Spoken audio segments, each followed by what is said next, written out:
I'm live now and I'm trying to use the live streaming software for the first time, and in today's video we will talk about the 13 keys to the United States presidency.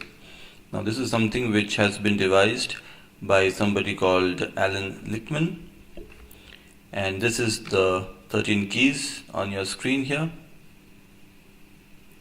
I believe that's it. I hope you can see this 13 keys on the screen. So the 13 keys basically list 13 criteria. If a majority of them prove to be false, then the incumbent party that is currently in office at the White House, they lose. So majority of the keys, basically these criteria can be answered in true or false fashion.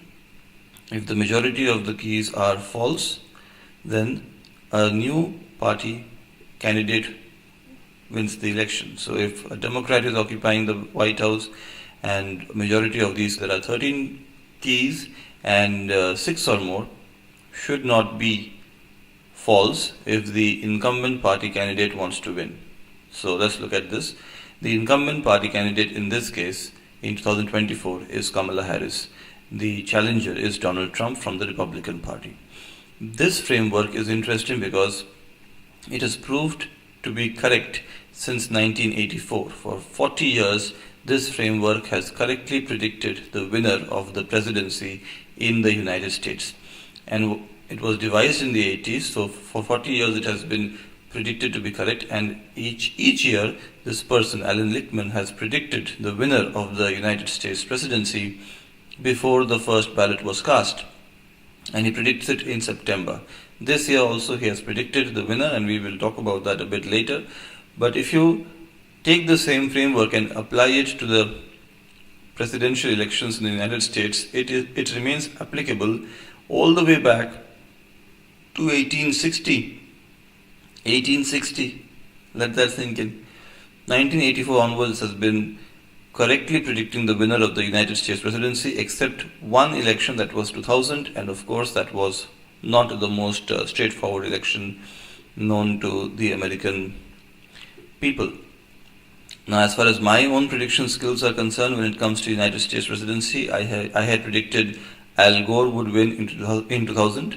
I had predicted Al Gore would win in 2000. I had predicted that John Kerry would win in 2004. I had predicted Barack Obama's victory in 2008, but in 2012 I felt Mitt Romney would win.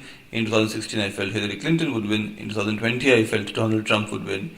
And in 2024 I feel Donald Trump would win. But let's look at Alan Lichtman's keys, and let's look at it one by one.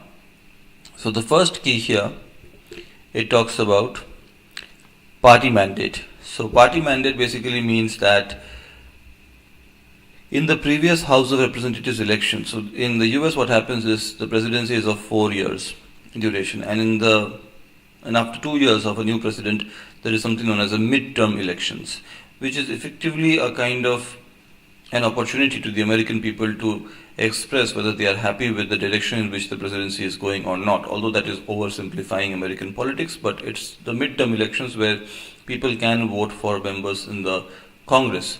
Of course, the US Congress has two parts. You have the Senate and you have the House of Representatives.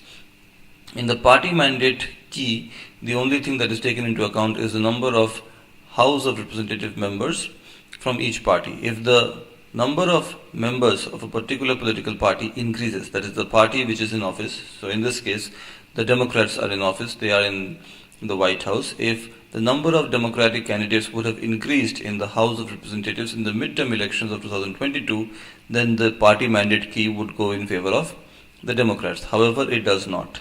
So the first key goes in favor of the Republicans. So Republicans already have 1 in their favor. They have to reach 6 for Donald Trump to become the president. So they already get 1. The first key goes in favor of the Republicans. The second key is known as party contest. Yes, second key is party contest. Party contest basically talks about whether there is a contested convention, where there is a robust primary battle against the incumbent candidate. Now, people can argue that the incumbent candidate was Joe Biden, and he was replaced by Kamala Harris, but he was replaced in a fairly uncontested, harmonious fashion. So the second key goes in favor of the Democrats. Again, Democrats need to ensure whoever gets to the majority, whoever gets to 6 wins. So number 1 was for Republicans, number 2 was for Democrats. Number 3 is the incumbent seeking re-election or not. So the incumbent is of course not seeking re-election. Incumbent is Joe Biden. Kamala Harris is seeking re-election, so this is false. Number 3 is false. Incumbent is not seeking re-election. So the third key goes in favor of the Republicans. So Republicans 2, Democrats 1 so far. Number 4, no third party. So yes, Robert F. Kennedy Jr. did launch a effective third party bid, but he has long withdrawn himself from the race and he has supported Donald Trump. So there is no third party race. This ironically favors the incumbent party. So the number 4 key, that is the no third party thing, which is true, there is no third party in the US presidential elections in 2024, that goes in favor of Kamala Harris or the Democratic side. So now Democrats are on 2, Republicans also 2. Number 5 is strong short-term economy. Okay, short. I'm sorry for misreading that. Strong short-term economy. Strong short-term economy basically means is the economy in recession or not? What is the definition of recession? The technical definition that we have learned from news channels is that 2 consecutive quarters of negative growth. So of course that is not the case in the US right now. Negative growth means the economy is effectively shrinking for 2 consecutive quarters. Quarters of course means every 3 months. So you have the January to March quarter, you have the April to June quarter, like that.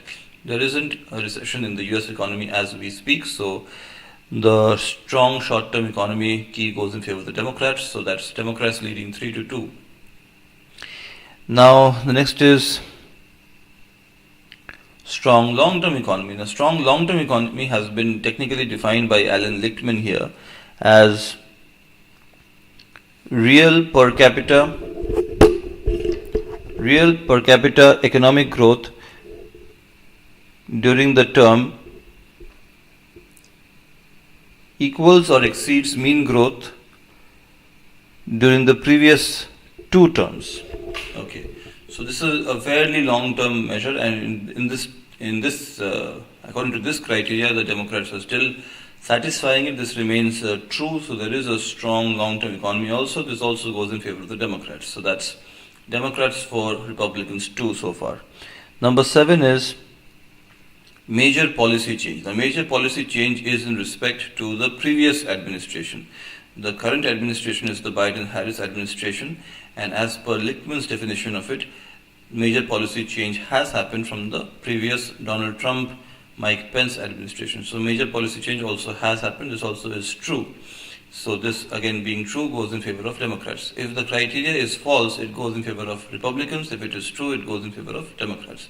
So the major policy change criteria is also true. It goes in favor of Democrats. So Democrats leading 5-2. Next we have no social unrest. Now social unrest here is described as there is no sustained social unrest during this term. Now, one person's social unrest is another person's routine democratic protest. So this is a qualitative definition. As per Alan Lichtman himself, there is no social unrest. However, many critics of the democratic establishment can say that the protests on the Israel-Palestine issue in college campuses in the US can be described as social unrest. However, Alan Lichtman, who has defined the keys, himself does not consider there was significant social unrest during the Biden-Harris term in the US. So the social unrest key also, or the no social unrest key also stands true and goes in favor of the Democrats. The Democrats now have a lead of 6-2. Next we have no scandal, I believe. Number 9 is no scandal. So this is the incumbent administration does not have any major scandal. Again, this is one person's scandal is another person's scandal is different for different people. According to Alan Lichtman, there is no major scandal, so this again goes in favor of the Democrats. So Democrats now are leading 7-2. In the 10th key, no foreign or military failure. This is defined as the incumbent administration has suffered no significant military or foreign affairs failures. Now, whether Afghanistan is a failure or not, we have to accept it as a failure. Afghanistan was a failure from the American side. There was failure to prevent the war between Russia and Ukraine. There was also failure to react appropriately in the Israel-Palestine conflict, at least from a neutral observer's point of view.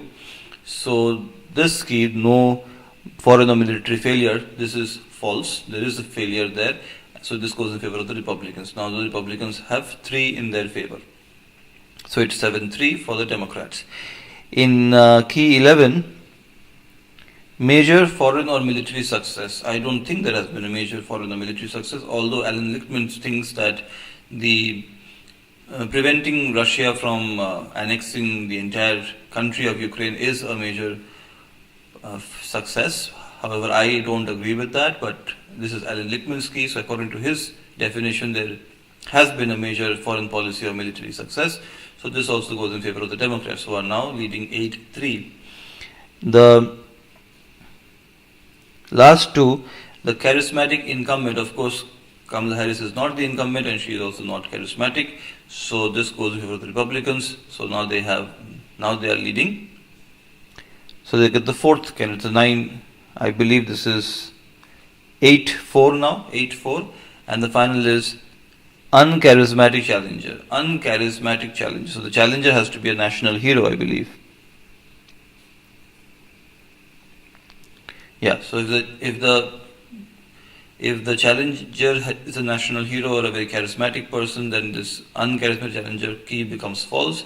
I don't think you can call Donald Trump uncharismatic, but Alan Lichtman considers him to be uncharismatic, so this also goes in favor of the Democrats. So you can understand that it is open to interpretation, and as per Alan Lichtman's interpretation, 9 of the 13 keys goes in favor of the Democrats, or 9 of the 13 keys are true, and that is the explanation why Alan Lichtman thinks that Kamala Harris will be the next president of the US.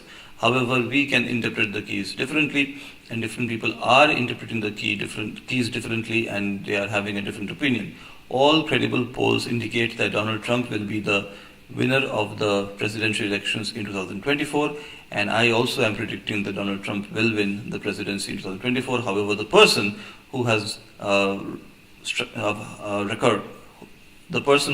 track record of predicting presidencies in the US correctly for the last 40 years, and his framework, let me remind you, stands true all the way back up to 1860. His prediction is that Kamala Harris is going to win. So either way, either I will be proved right or I will learn something new when the election results are declared in November of 2024. So this was my attempt at using OBS. I hope it worked, and if you have any complaints, please let me know in the comment section. Thank you so much. Bye bye.